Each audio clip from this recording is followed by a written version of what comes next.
මොකක්ද ඒ නම? සරත් අය වල දෙනවා මම පොඩි අභියෝගයක්. මේ තියෙන BTC මාකට් එක. අපි ඔන්ලයින් ට්‍රේඩින් කරලා මුදල් ලපන්නේ මේකෙන්. ඒකට මේක සල්ලෝ පැහැදිලි කරනවා. මේක ඊළඟ විනාඩිය තුල මිල ඉහළ යෑමක් හරි පහළ යෑමක් හරි තමයි වෙන්නේ. ඔයාලට ඒක ගෙස් කරන්න පුළුවන් කොළ පාටද රතු පාටද කියලා. ඒ කියන්නේ මිල ඉහළ යනවා නම් එහෙම කොළ වෙනවා. අගේ පහළ වෙනවා නම් එහෙම මේක රතු වෙනවා.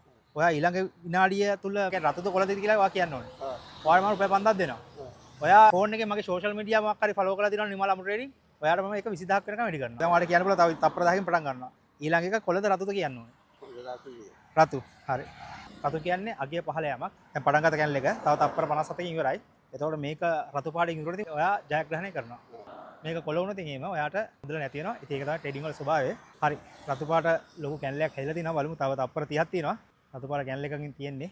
සතුරු වගේ වෙනවා දුක් වෙන අවස්ථාවක් තියෙනවා. තව තප්පර 7කින් තියෙන රතු අවස්ථාවක් තියෙනවා. හරි. රතු වලින් ඉවරනවා. 5000ක් දිනා ගන්නවා වගේ ෆෝන් එක බලන්න මාව ෆලෝ කරලා තිබුත් ඒක 20000ක් වෙනවා.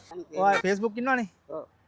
ඔයා ෆලෝ කරලා නැහැ. හරි එහෙනම් අද වීඩියෝ සෙට් වුණාට අපි ඊළඟ වීඩියෝ එකේ ආයිදී ඊළඟ පාරේ දිනු කරගන්න. හරි.